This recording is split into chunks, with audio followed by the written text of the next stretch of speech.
It's a personal project that he's been working on for a number of years, and he's now really launching it in a big way. So we just want to catch up with him, find out what he's doing, and perhaps help you understand how you might, if you want, to help him get behind him. So Alex, tell us a bit about this project and what you feel God's shown you and what you're trying to do through this. Okay, well, so the project is called the Word for Word Bible Comic, and basically it's a comic which is designed. Now, the reason I wanted to do it is because I felt that there was a big gap between when you're a kid and you look at a storybook Bible or whatever, and you know it's all very straightforward and lovely, but then you read the actual Bible and it's a bit more, you know, grown up, and there's a lot more people. In the kids' Bibles, like when David slays Goliath, they never chop his head off, do they? No, and I like that bit. Yeah. There's certainly a lot more people getting murdered and stuff like that. Yeah. So, but the thing was that's the thing. You know, there's a lot in the Bible which basically isn't for little kids, and so I wanted to make sure that the full story of the Bible is available to people. You know, in a new way. So in a comic. So that's why this one is designed for people above 15, so it's for adults, it's for the sort of 15 plus teenagers as well. But the main selling point of it is that it's unabridged. None of the words are missing from the actual Bible, so even like he said and stuff like that. On this example, we've got the lion, and it says suddenly, but in the grey, you can sort of just about see it on the slide, it says a young lion came roaring towards him, but because there's a picture, you don't need those words, so they've been sort of put in the background. Okay, so all the words are there, yeah. But when the words essentially are depicted as well, the picture takes the foreground, yeah. But all the text is throughout. That's it. And so the idea is, because it's completely unabridged, you absolutely no words missing. When you're reading it, if you don't know the Bible, or you do, but you're not familiar with this bit, you've got the confidence that I'm not being sold a different idea. I could just read the words, and that is the actual words. Wow. This sounds like a huge amount of work. Yeah, so I do a lot of research into make sure all the pictures and everything are completely in line with the theology and doctrine that fits that part of the Bible. So at the moment I'm doing Judges, but it will relate to other parts of the Bible. Cool. And, you know, like the angel of the Lord, you know, if you read the Old Testament, it's not 100% clear who it is, but we know from the New Testament who that is.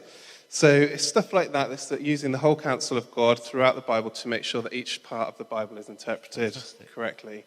But the other thing is that it's historically accurate. So I do a lot of research to make sure that the things that people are wearing, the bowls that they use, and in this picture up here, you've got the ships that the Philistines had, and the cities, and stuff like that. They're all as accurate as possible. I can make them. So you have a desire to complete the Bible and publish it. Now that is going to be a full-time job, isn't it? You're going to need to do that. You can't just do that in your spare time. So what's your plan in terms of trying to raise some funding to kick this off? What's the idea you've got? Okay, so that's where this thing called Kickstarter comes in. It's what Kickstarter is a website where it's for crowdfunding. So you bring your project or your invention or whatever onto Kickstarter and you say, here it is, here's what it does and everything. And it hasn't been made yet, or it hasn't been released yet, but if you pledge, it gives me a little bit of money to make it happen. And so that's how it works. You set a goal. My goal is 15,000. And people then pledge, say, oh, I'll give a tenner, or I'll give £100 or £1,000, and then they'll get a reward off the back of that. So they might get a copy of the comic, or they might get, for a higher level, like £1,000, you get your likeness drawn into the comic. So stand in the background. So there could be a bald guy in David's army. Exactly. Okay. Exactly right.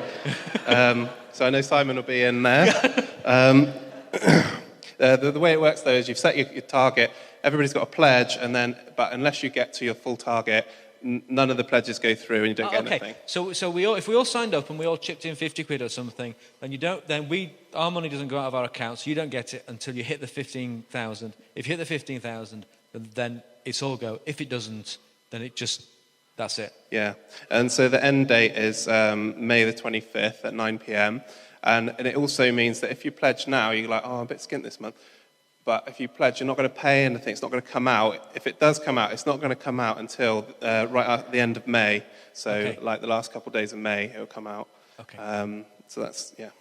Cool. So this is all available on Facebook and on a website, and people can find it online. Yeah. So it's really important. One level of help is that if you're on Facebook and Twitter and stuff like that, follow me, and then when you see stuff that I post, like it, comment, share it, because if all of you gave money, it still might not be enough, but if all of you had one friend who also gave, that would probably be enough. So, if you've got that one friend who they might like comics, or they might just be Christian, they might want to reach people, because the main thing I wanted to say, really, is that don't view it as like, Alex is doing a comic and maybe I'll buy one. Think of it like I'm doing a project which is designed to both reach people who don't read the Bible, because they'll pick up a comic because it's a well-known book, and also people who are young or new to Christianity, they don't know the Bible very well. Instead of just getting people to actually pick up a Bible and read it is sometimes a challenge. So if it's, fun and exciting, they're going to read the whole thing, and then they've actually read every word. Cool. And so when you pledge, don't think, I'm going to buy a comic. Think, I want Alex to help Alex reach people 15 plus, comic lovers, Christians with a better understanding of the word. So please, pray for me, for the success of it, to make sure that it's accurate and everything, but pray on how much will I give, and I don't have any money, maybe I'll give a little bit, or if you want to give a big gift or whatever, it's a pledge at the end of the day. It's got to get to the end. But like I say, do pray on it, because I believe God's led me into this, and I think that God will bring you into it as well. Cool. Didn't he do well there? I thought he did well there, yeah?